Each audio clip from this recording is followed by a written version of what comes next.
11, 11 mai. On passe donc on passe donc à quelque chose de ce que certains ont envie d'appeler le monde d'après. Dans cette thématique globale qui est celle du voyage immobile, donc les cahiers du voyage ou les carnets du voyage immobile, bien entendu, on est entraîné comme tout le monde, on est entraîné à la suite des autres dans ce rythme, dans ces rythmes chronologiques. Il y avait un moment, un entre-deux hors du temps. Voilà, donc ce qu'on a appelé le confinement, donc c'est une pause, une sorte donc d'entre-deux, entre voilà la vie d'avant, mais la vie d'avant qui va euh, de nouveau reprendre. C'était écrit, on ne pouvait pas changer, on ne pouvait pas changer, même si certains ont envie de voir. Voilà. Donc le monde d'après, on investit un peu trop avec nos attentes et donc nos attentes très spécifiques, dépendant de nos choix politiques, celui qui veut voir le monde plus vert ou plus noir ou plus rouge. Voilà, donc c'est juste une affaire de chromatologie, c'est rien d'autre. Euh,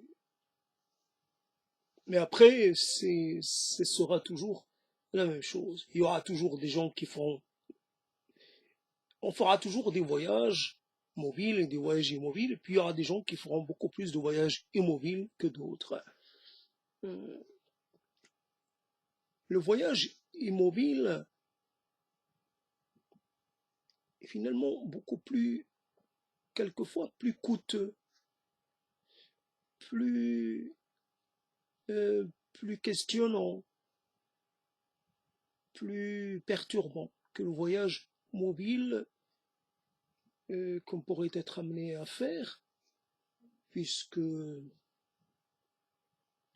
voyage mobile comporte une part d'inconnu. Voilà, les gens qu'on va rencontrer, les différents ennuis auxquels on pourrait euh, avoir à faire face. Mais généralement, on essaie de... Il y a, donc il y a quand même une certaine... Il y a un pourcentage élevé de d'assurance. On sait que a priori on va arriver à destination, tandis que le voyage immobile, en fait, c'est tout sauf quelque part un voyage parce que on se déplace pas. Donc on est quelque part et on sait que on ne va pas en bouger, quoi qu'il arrive.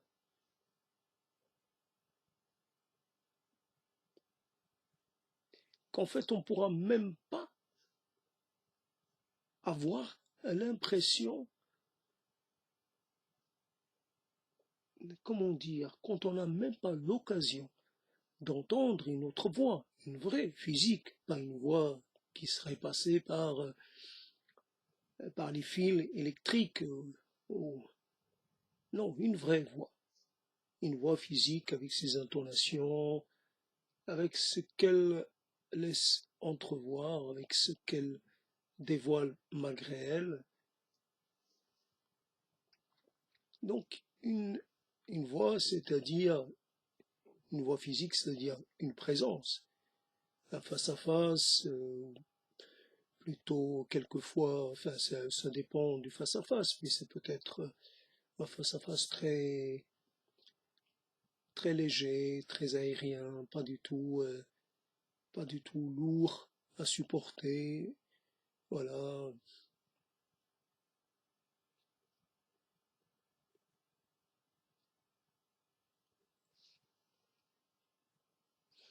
Donc le voyage est mobile.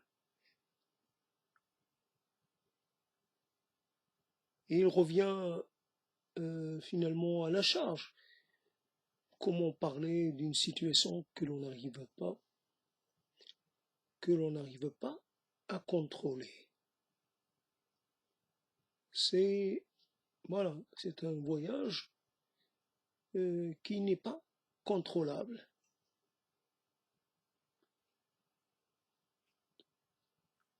Je n'ai pas choisi, mais cela m'a été imposé. Alors ce voyage immobile, parce que qui dit voyage dit défilement, des passages d'un paysage à un autre. Et c'est ça, et alors là, c'est le plus dur. On se voit à d'autres moments de sa vie,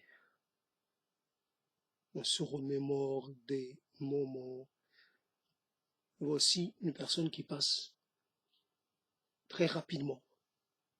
Et cette personne, j'ai pas le temps de la héler. J'ai pas le temps de lui dire quoi que ce soit. Ça passe très vite. C'est fulgurant, c'est, comment dire, c'est pas le temps. Ça y est, elle est passée, et peut-être qu'elle a été remplacée par une autre, qui elle aussi va passer très vite. C'est vrai que le voyage mobile, lui, il fait défiler des paysages et des territoires. On ne peut pas s'arrêter pour, je sais pas, pour aller voir chaque, chaque lieu de concentration humaine. On ne peut pas descendre ici, là, et là, et là, et là.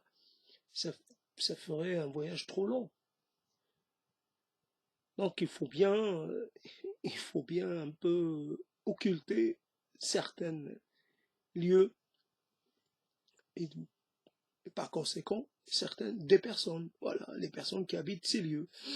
Il y a peut-être parmi elles, des gens qui méritent qu'on passe du temps avec eux, des gens qui ont des choses à raconter, une expérience de vie, un récit, ou des gens dont la vue va vous apporter quelque chose.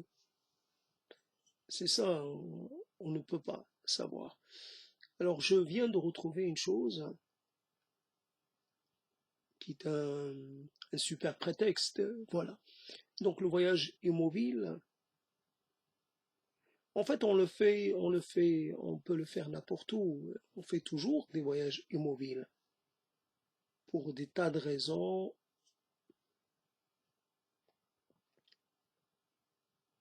Mais on a ce voyage immobile-là et on n'en a pas d'autres. C'est vrai que l'on vit dans un monde et ce monde-là, il est immense. Et ce qu'on connaît, ce, ce, ce qu'on ce qu'on en connaît, c'est peu. Il y a bien sûr des gens qui connaissent un peu plus que la majorité, mais en général,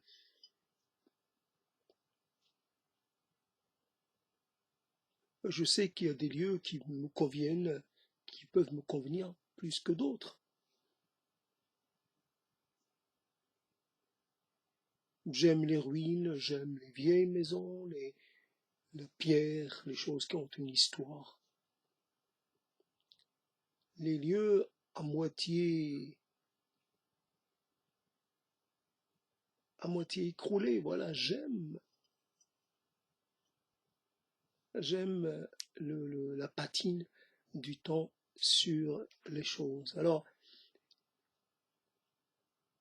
évidemment, ce n'est pas peut-être pas aussi confortable qu'une maison, qu'un pavillon actuel, mais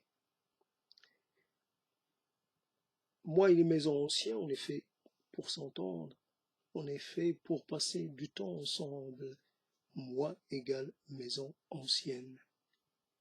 Et là aussi, je pourrais faire une sorte de voyage immobile. Je pourrais voyager dans le temps passé, évidemment. Je pourrais me mettre à imaginer la vie d'avant, la vie de la maisonnée ou de la demeure, du temps où elle était habitée, vraiment habitée, du temps où elle connaissait plusieurs générations qui habitaient sous son toit. Voici le grand-père, voici la grand-mère, voici même peut-être l'arrière-grand-mère, voici un oncle, voici des neveux, voici des nièces, voici toutes sortes de gens, et puis d'autres gens qui passent, des voisins, toutes sortes de voisins. Ah, et donc, cette vieille maison, elle est à la campagne, donc c'est des paysans qui viennent pour une chose, pour un autre.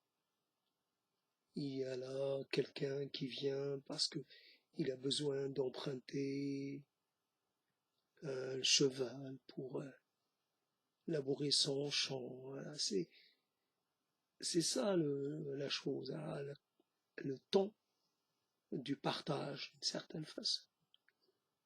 Donc la maison était plus que vivante. Aujourd'hui, moi j'y suis, ben c'est pas suffisant, j'imagine, pour la maison.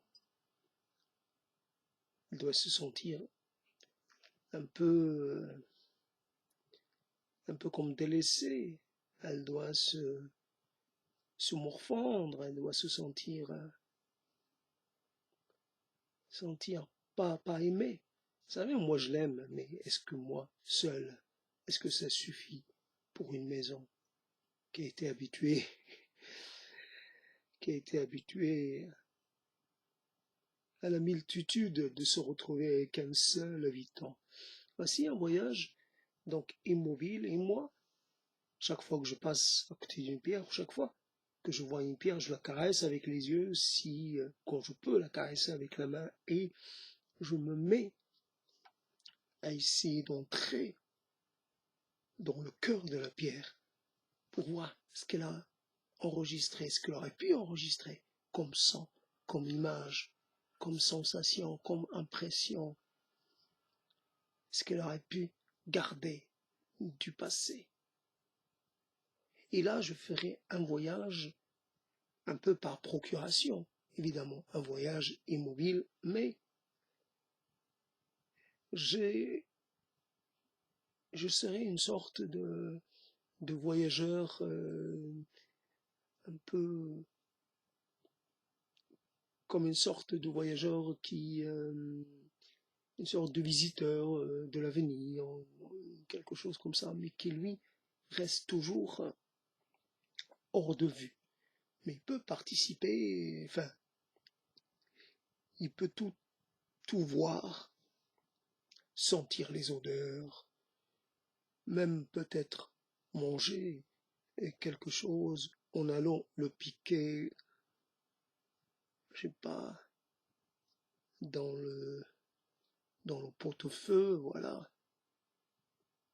C'est vrai qu'il coupe un morceau de jambon et trouve que c'est un peu fort en goût, mais c'était comme ça qu'on aimait le jambon. Le fromage, ah, il est costaud le fromage.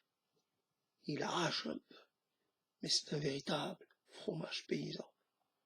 C'est un fromage qui a été fait à la ferme et non pas mouliné dans une maison. C'est un fromage qui raconte, qui est enraciné dans le terroir.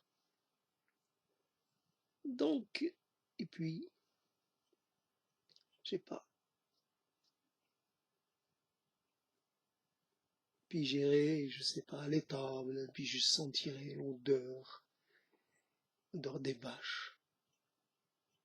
D'une certaine façon, c'est une image un peu idéalisée, un peu mythifiée de la campagne. C'est tout sauf la vérité. Vous pouvez faire un voyage, mais en même temps, vous devez un peu redescendre sur terre.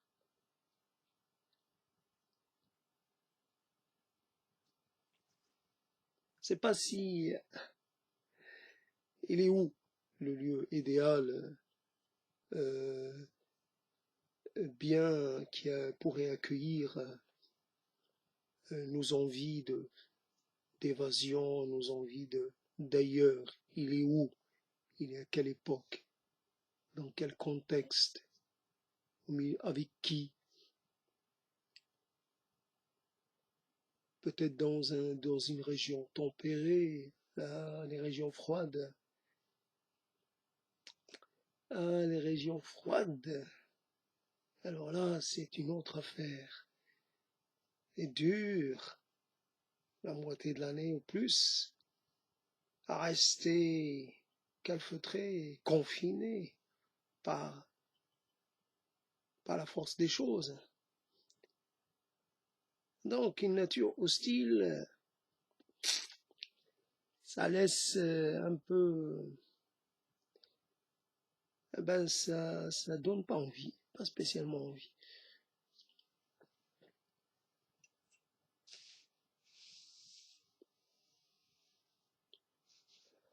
Alors, je vais passer d'une facilité à une autre. On a fêté les je sais plus combien de l'abolition de la traite négrière, et donc voilà.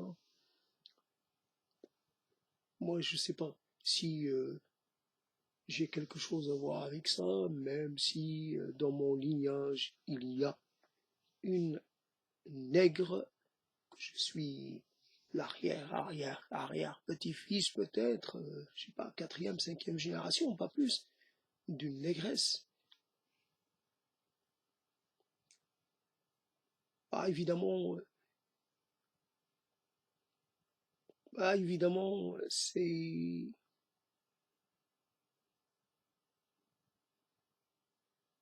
vrai, tout de suite c'était une opportunité, mais quelle opportunité! Tout de suite je me suis senti pousser des ailes d'un seul, d'un seul trait, d'un seul trait mental. Je peux me retrouver d'un saut mental, je peux me retrouver en Afrique, la vraie Afrique. Pas l'Afrique un peu méditerranéenne, européenne, la vraie Afrique. Et là, cette arrière-grand-mère, cette arrière-arrière-grand-mère, peut-être pas arrière, hein, juste arrière-grand-mère, ou oui, voilà, c'est juste arrière-grand-mère. Non, arrière-arrière-grand-mère. C'est pas très loin, non, quand même. Donc voilà, je voyage et je suis un peu dans une nature un peu tropicale, beaucoup d'humidité, beaucoup de choses, beaucoup de verdure, beaucoup de vie, il y a énormément de choses à voir. On fait des découvertes à chaque pas. Et puis là, il y a une communauté humaine très, comment dire, presque, c'est les mêmes gens qui sont toujours là, qui ont toujours été ensemble, et voilà, ils constituent une sorte de famille élargie, voilà, donc je suis chez moi avec les membres de ma famille, c'est vrai que c'est une grande famille, mais c'est une famille tout de même. Donc voilà, je voyage et je suis, malheureusement, je dois vite abandonner cette scène idyllique, et puis je je passe à l'instant du rapt, donc l'attaque du village, et exactement donc le rapt. Et alors, donc le voyage, le long voyage vers le nord de l'Afrique.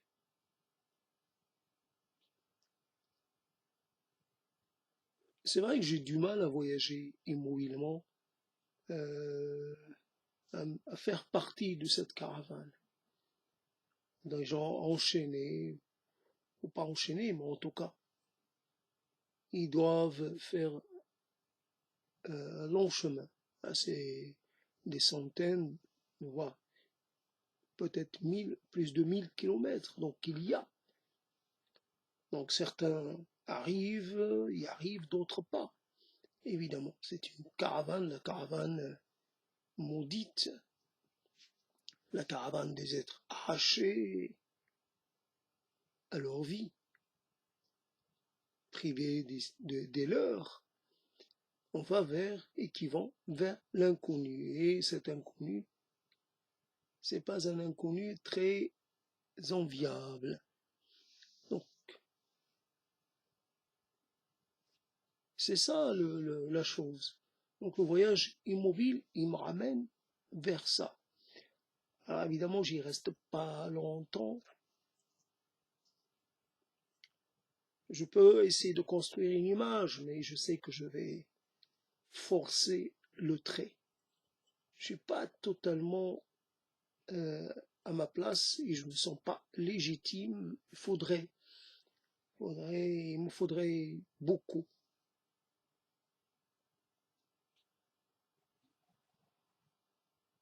Non, mais c'était facile à inclure dans dans cette évocation du voyage immobile. Alors, le voyage immobile, c'est d'une certaine façon d'imaginer des gens, de voir des gens passer devant soi. Et en fait, on ne peut pas s'adresser à eux, on ne peut pas leur faire signe, on les voit passer. Demain, ça va être de nouveau la chose qui était là avant, depuis des années. Donc des gens vont passer, des gens vont s'interpeller, des gens vont s'embrasser, des gens vont s'invectiver, donc tout ce qui est fait la vie. Mais moi personne ne me voit. Voilà comme s'il y avait une sorte de séparation. Cette séparation elle est hermétique. Personne ne me voit, personne n'assiste, n'a pas idée, ne sait même pas que j'existe. J'existe, mais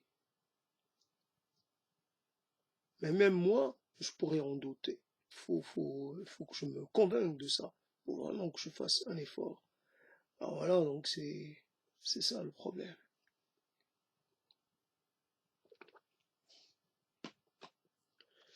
Donc le voyage immobile,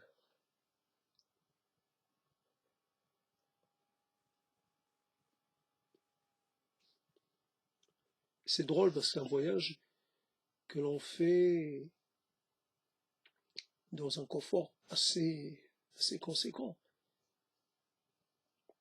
On a tout ce qu'il faut, ou presque. Si on a envie de boire un café, on va boire un café. Si on a envie de prendre une petite gâterie, une petite douceur, on prend une petite douceur, et c'est cela. Donc, et, mais ça pourrait nous induire en erreur. Justement, quand on tient à son confort, ben, on s'interdit de voyager. Souvent, je me retrouve au Portugal, quelquefois, je me retrouve au Mexique, et je me dis, si j'avais été au Mexique, si j'avais pas fait l'idiot, j'aurais pu aller au Mexique. À ce moment-là, j'aurais pu, parce que rien ne vaut l'expérience d'une sorte de, de déracinement, une sorte de mise en infamiliarité de soi.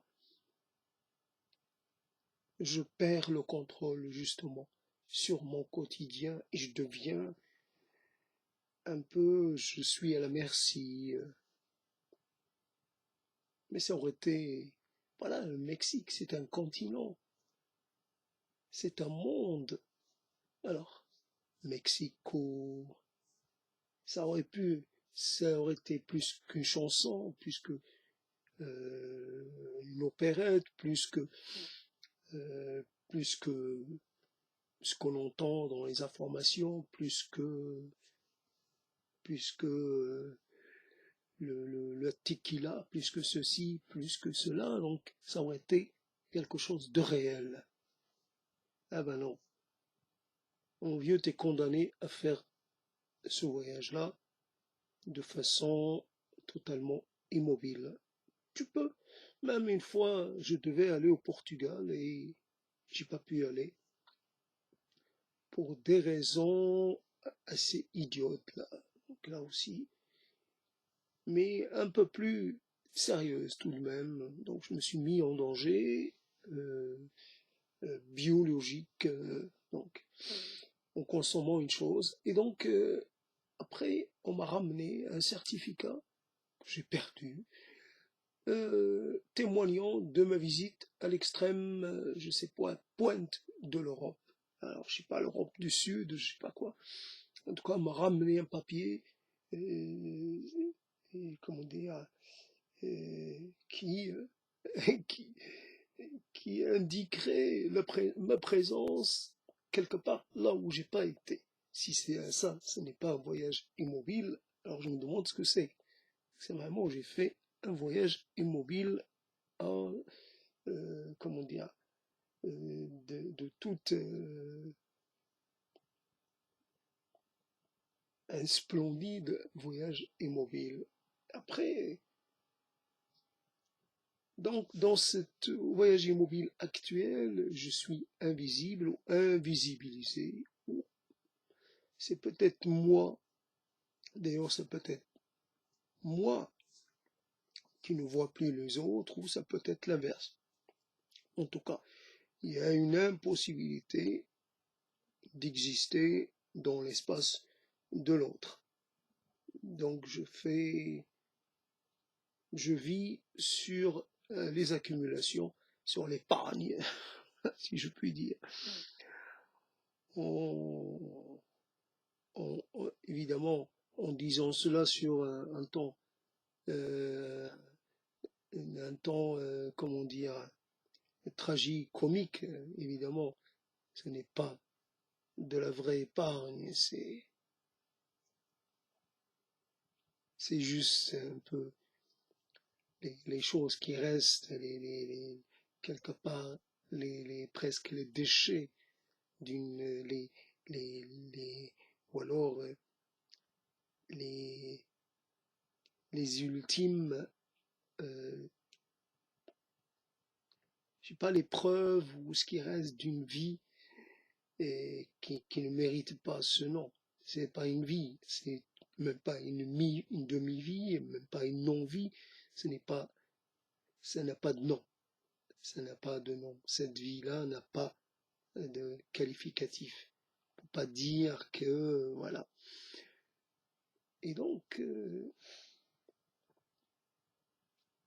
je vis alors. J'ai une série comme ça de sujets, je pioche dedans. Donc voilà, bon, t'as tiré cette situation, alors développe. Et puis une fois que j'ai fini, je repioche et je passe à autre chose. C'est ça, le voyage immobile.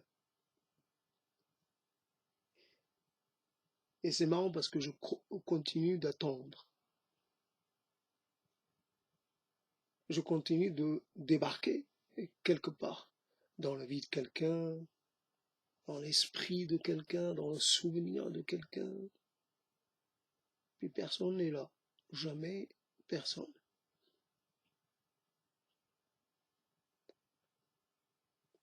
Donc mon voyage immobile, je le fais seul, parfaitement seul. C'est qu'est-ce que je peux faire contre? Je n'ai aucun moyen de changer les choses, donc voilà.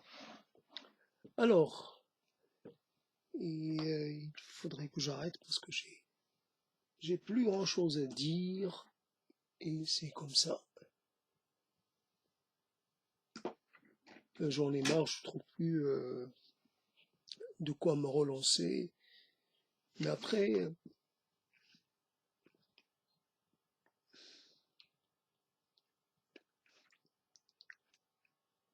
je sais pas.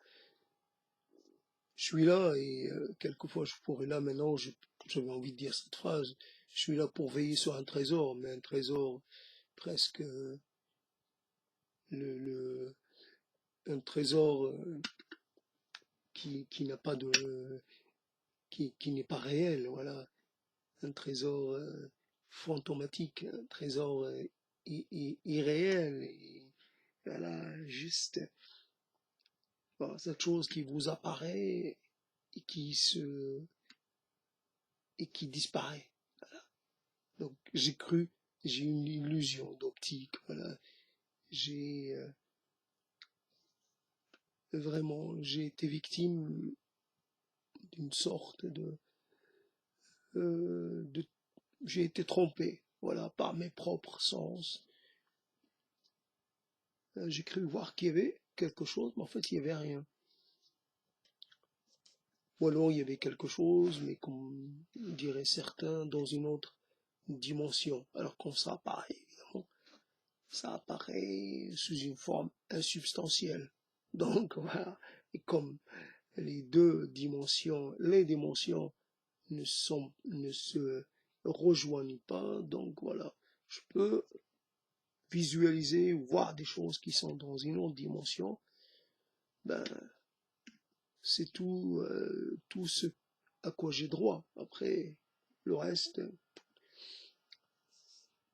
Et donc, voilà, c'est une illusion d'optique peut-être, mais c'est peut-être aussi un phénomène d'interférence très, très, très, très passager. Voilà. Il y a comme ça des accidents. Voilà. On montre une scène à quelqu'un, mais on lui montre quelque chose qu'il n'a peut-être pas désiré voir, on lui montre une chose qu'il a toujours voulu voir, mais finalement ça revient au même, on fait que qu'entrevoir, on fait que, on dévoile un peu une chose, puis après on remet le voile. C'est ça le truc. Ça me rappelle, j'avais envie de traiter du silence, alors donc les voiles. Il y a toujours les 7 voix, la danse des 7 voix, je ne sais pas comment parler des registres du silence, comment on parle des registres de la voix, donc du non-silence, et on pourrait parler aussi du registre et de la tessiture du silence. Le silence a une texture, a une réalité. Cette réalité, elle n'est pas toujours à la même. Il y a des silences beaucoup plus lourds, il y a des silences un peu, presque on pourrait les trouver lourds et un peu sans, un peu aphone, et puis on pourrait trouver, ou un peu, voilà, sans qualité. Puis il y a des silences que l'on trouve très, comment dire, presque mélodieux, enchanteurs, voilà, inspirants. C'est un silence, mais il nous entraîne dans une sorte de sentiment. Voilà. Et puis, comme on passerait, je sais pas, d'une scène à une autre, donc le silence, on passe d'un silence à un autre, et à chaque fois, le décor change, à chaque fois, ce qui est joué change. Donc, il y a du grave, il y a du pas grave, il y a du pesant, il y a du léger, il y a du du silence que l'on n'arrive pas du tout, euh, à ignorer. Voilà, voilà. Ils sont là. Ils sont là, ils ne s'en vont jamais. Et dès qu'on s'arrête de parler, ils reviennent, ils reviennent reprendre leur place. Car on est plus déterminé par les silences que par la voix, que par la parole. On croit que c'est la parole qui domine, mais en fait, si on calcule, c'est plutôt le silence qui est beaucoup, beaucoup, beaucoup de silence. Après, ça dépend là aussi des périodes de la vie, mais plus ça va, plus on s'installe dans le silence. Donc, plus le silence devient notre compagnon et plus il a de l'appétence pour nous. Maudit silence, maudite taisance, maudite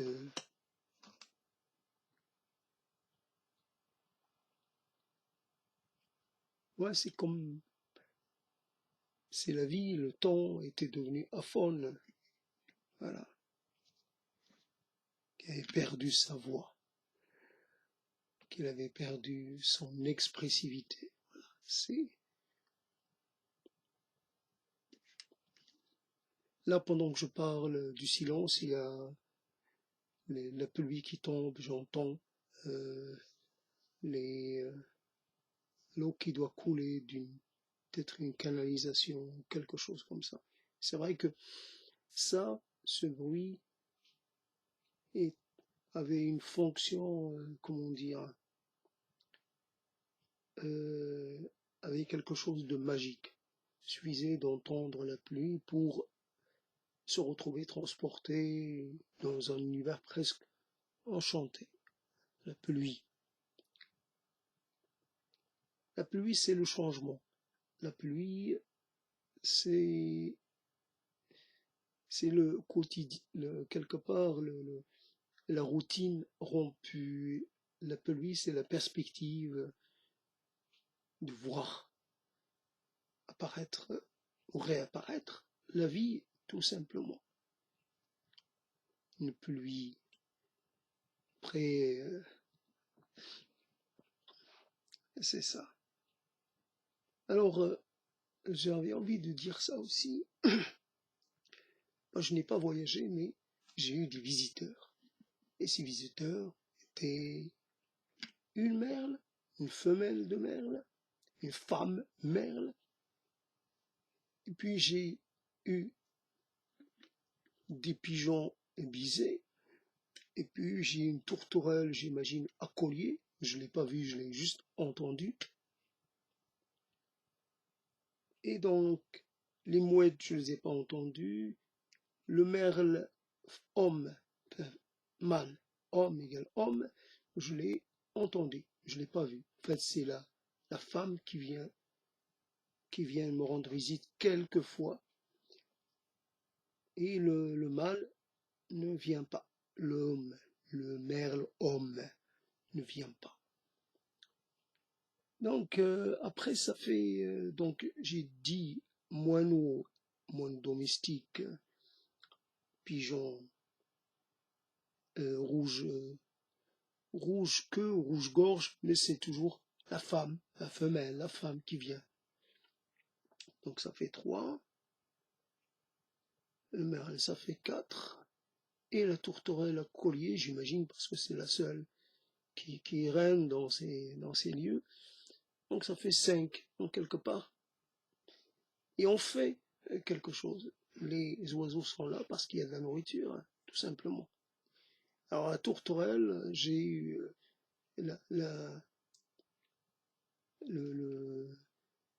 l'insigne honneur finalement de recevoir des tourterelles, mais je me rappelle, c'était en 2012, une époque, un moment où il avait fait très froid et donc les oiseaux étaient largement en difficulté. Donc Et puis après, ils se sont rappelés, ils venaient. Donc, il y avait aussi un jeune de l'année, un couple de tourterelles, puis un jeune, évidemment. Donc, voilà comment on se déplace. On se déplace un peu sur les ailes d'un être, d'un être volant. Voilà, un être qui a la capacité. Il faut donner quelque chose de soi. Alors, je partage un peu de ma brioche. Je donne du riz. Donc je donne des noix coupées en tout petits morceaux. Alors, j'essaie de voir ce qu'aime finalement la, la femme rouge-queue ou rouge-gorge. Et j'ai vu qu'en fait, elle aimait bien tout ce qui était graisse. Donc, j'ai effrité de la graisse pour oiseaux. Et donc, j'ai mis ça à, comment dire, moitié graisse et moitié petit morceau de noix pour voir si elle préfère pas la graisse.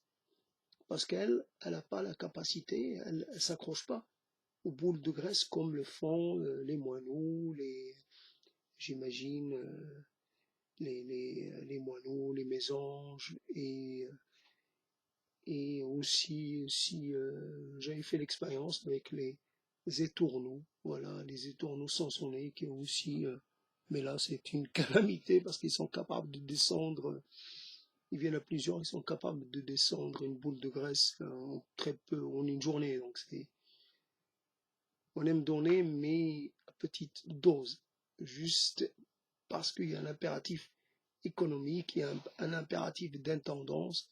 Je ne vais pas acheter des dizaines et des dizaines de boules de graisse, ni des kilos et des kilos de riz. Il faut essayer de finalement, voilà. Après le voyage immobile, pas simplement pour dire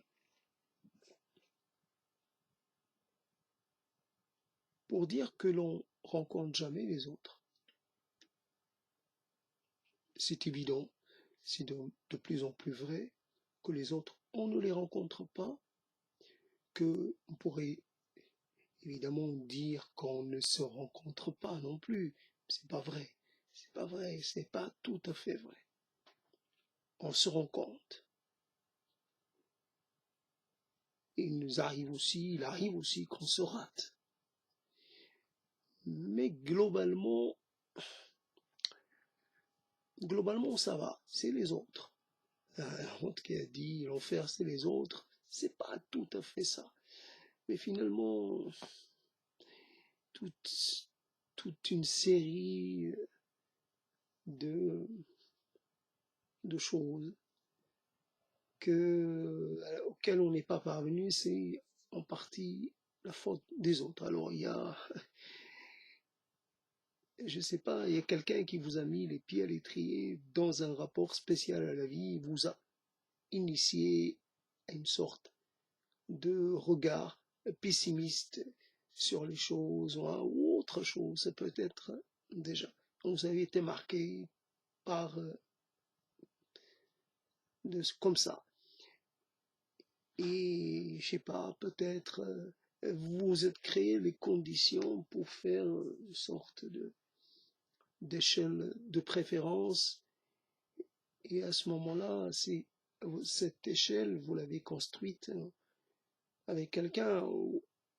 Et donc, finalement, vous vous rendez compte qu'elle ne vous a pas été utile, mais au contraire, qu'elle vous a, qu'elle, qu'elle vous a ralenti, qu'elle vous a, euh, voilà. Donc c'est ça le problème. Donc ce voyage immobile, finalement on fait toujours un peu le même circuit, on passe devant des lieux, plus ou moins les mêmes lieux, comme moi je passe devant une maison que je n'ai jamais vue, un chat dont j'ai vu la photo, c'est clair. Le chat avait un âge canonique. Moi j'imagine maintenant Il doit être mort depuis longtemps, mais à l'époque, il avait 20 ans et peut-être quelques mois.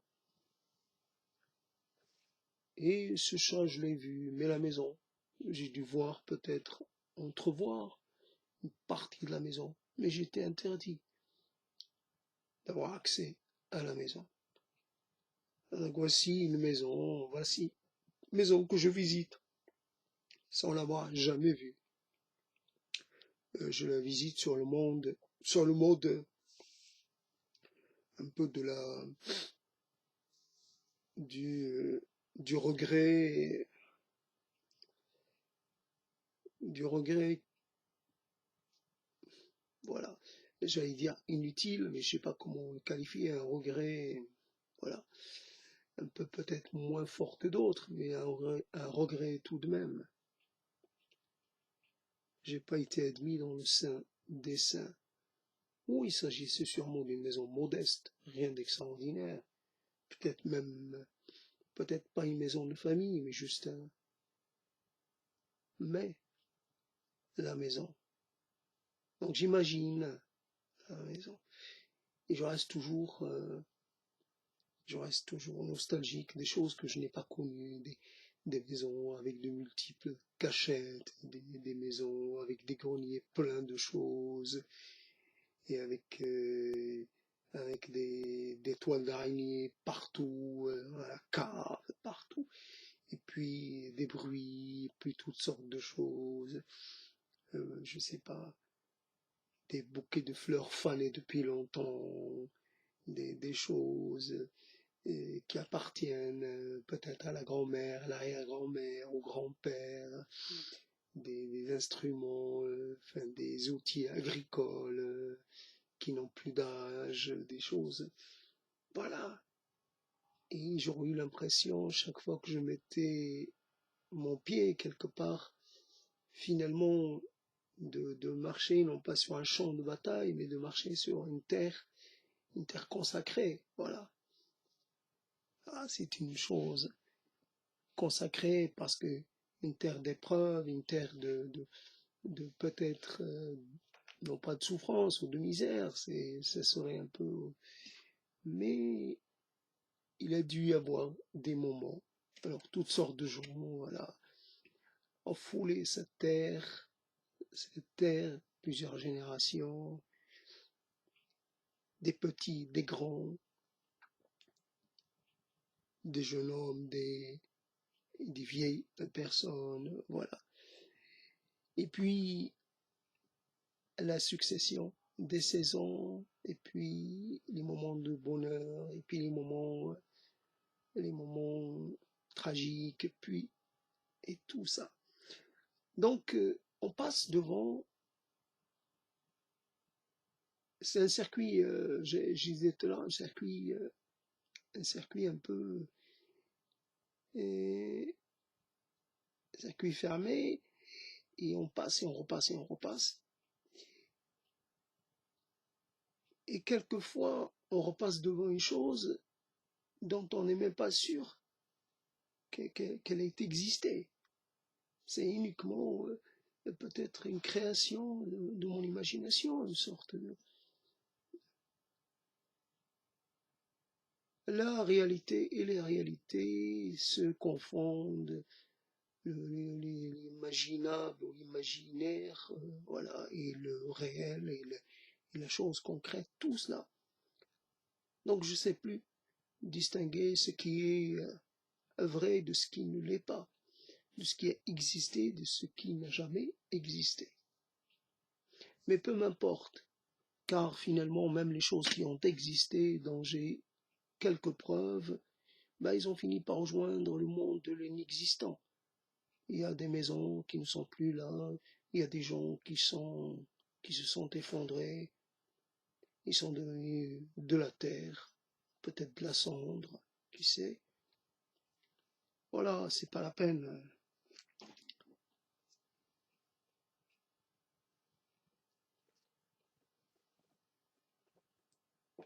Alors, je sais pas, on aimerait avoir la voix qui porte loin, pour raconter un peu de ce drame de ce voyage auquel on est condamné, voyage immobile auquel on ne peut pas se soustraire. Je suis condamné à tenir ma place là.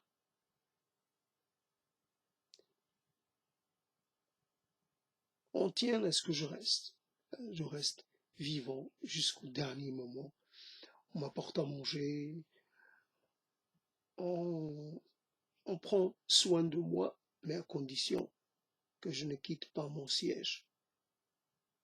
Voilà. Ou alors, je quitte mon siège selon un plan préparé à l'avance. J'ai un rôle à jouer dans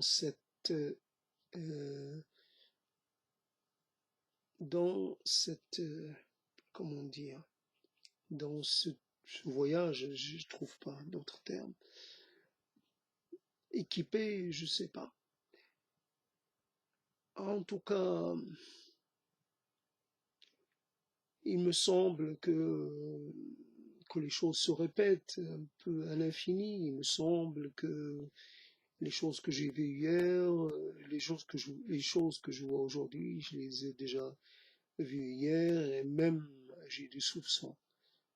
J'ai l'impression que je les ai déjà vues, je sais pas combien de fois. Mais j'ai un phénomène, je sais pas,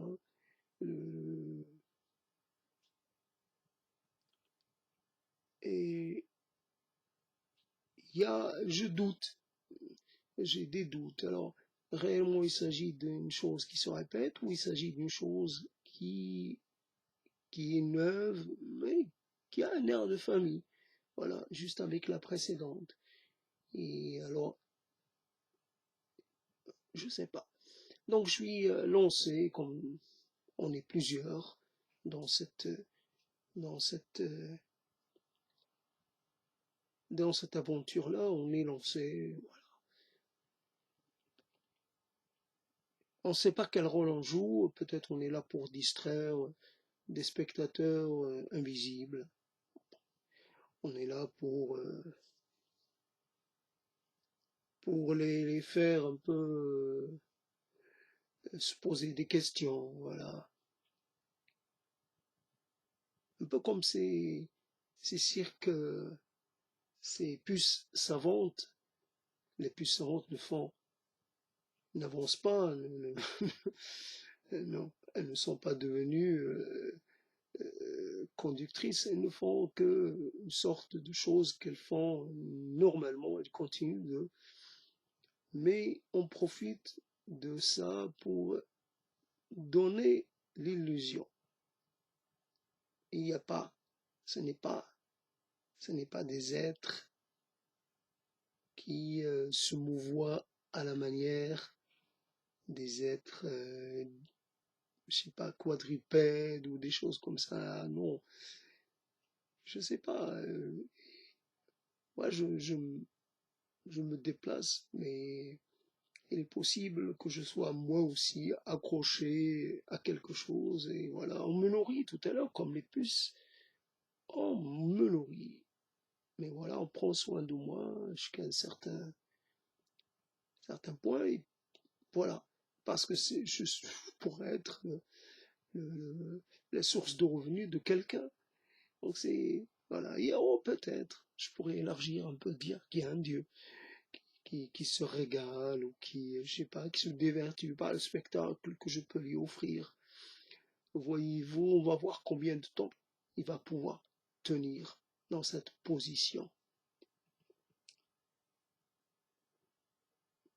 Ben, quelquefois, il semble un peu conscient. Ça dure pas longtemps. Quelquefois, on a l'impression qu'il va, tout casser, qu'il va se rebeller, qu'il va vouloir échapper à son joug, mais non. En fait, on le connaît mieux qu'il ne se connaît lui-même. On sait il a ses phases, il a ses humeurs, mais après il devient tout docile. On peut le voir avec une petite douceur. il suffit, il suffit de lui faire miroiter, je sais pas, tiens, demain ce sera différent. À l'époque, oui, demain,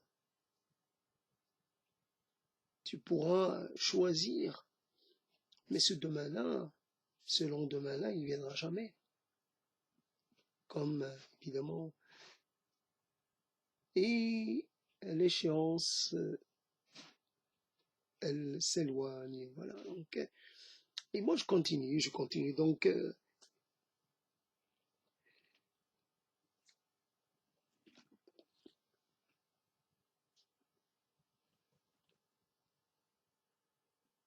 ce voyage immobile est vraiment une chose, une chose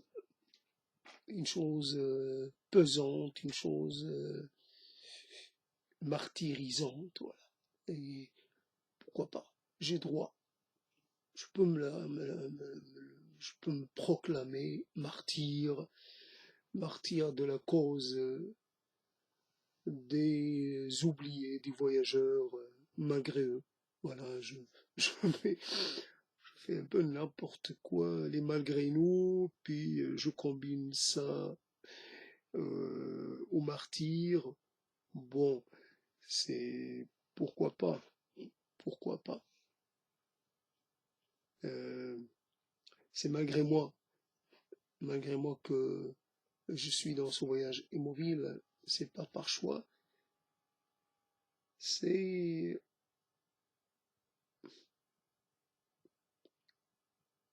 c'est comme ça qu'on va m'achever. Voilà. C'est la meilleure façon qu'on a trouvée pour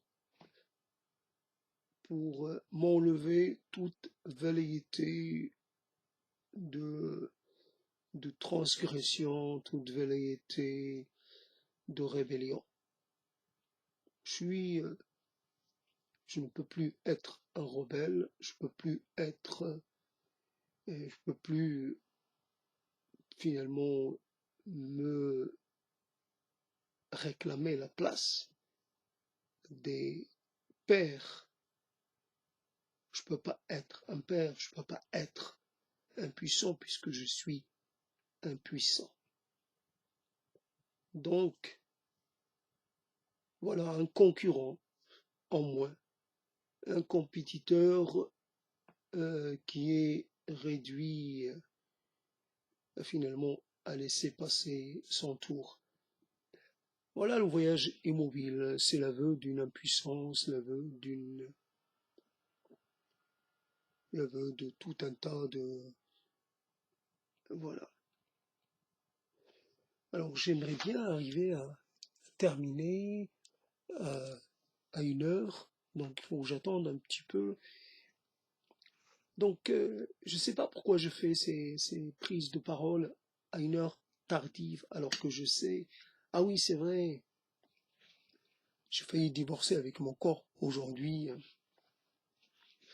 mon corps me fait voir, me fait me sentir un peu, voilà, il m'a montré mes limites et ce corps.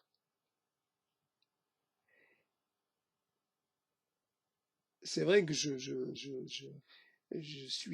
dénonce ce voyage immobile et je pourrais dire, il va s'arrêter faute, faute de corps pour pouvoir le continuer. Donc si mon corps se met en retrait, donc mon épreuve, finalement ma malédiction cessera évidemment automatiquement. Donc la meilleure façon d'obtenir une délivrance totale, c'est de laisser partir, disparaître ce corps. Voilà donc une façon de dire, le, comme d'autres l'ont dit, euh, l'esprit est une prison, je dirais le corps est une prison. Je suis pas tout à fait d'accord avec eux, c'est juste de la rhétorique un peu, c'est juste une figure de style, mais Et pour terminer, je me suis relancé pour essayer d'arriver à 1 heure. Donc c'est vrai que le problème, s'il n'y a plus de corps, il n'y a plus de sensation d'éprouvement, sensation de lourdeur, sensation de... On ne peut pas condamner, on ne peut pas faire euh, une tâche, faire une tâche à quelqu'un qui est mort. Voilà, une fois que je serai mort, eh ben ma, finalement, ma souffrance cessera aussitôt. Voilà donc une drôle de situation. Donc, alors de nouveau, je fais revenir le bagne et évidemment, je suis quelque part un bagnard euh, qui est, comment dire, qui on aurait attaché une sorte de d'entrave. Voilà, donc j'ai du mal à me déplacer. Assis dans le voyage immobile, je suis entravé. Entravé parce que, je sais pas, j'ai été condamné.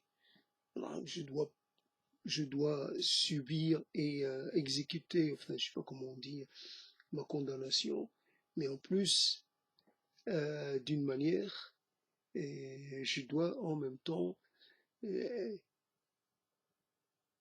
accepter des conditions, voilà, la condamnation est accompagnée euh, d'une sorte je sais pas, de traitement, je sais pas, non pas infamant, mais un traitement, voilà, donc pourquoi? Parce que j'ai prétendu, parce que j'ai voulu un peu, voilà, j'ai cru en moi d'une façon un peu trop forte. J'ai osé, j'ai osé dire, proclamer, j'ai osé nier, renier, j'ai osé m'en prendre à la destinée, aux puissants, aux forces qui gouvernent ce monde et les autres mondes, voilà, à un moment donné. Donc mon châtiment est à la hauteur, est à la hauteur de mes crimes, crimes de lèse-majesté évidemment, mais c'est comme ça. Ah, je dois être arrivé à 1 heure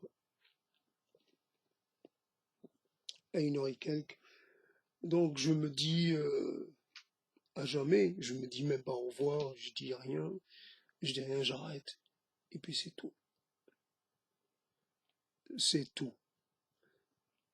Quand est-ce que ça va être, c'est dernier, le dernier, la dernière prise de parole, dernière, dernier mot, les ultimes mots. Pourquoi ça ne vient pas? Pourquoi suis-je encore là?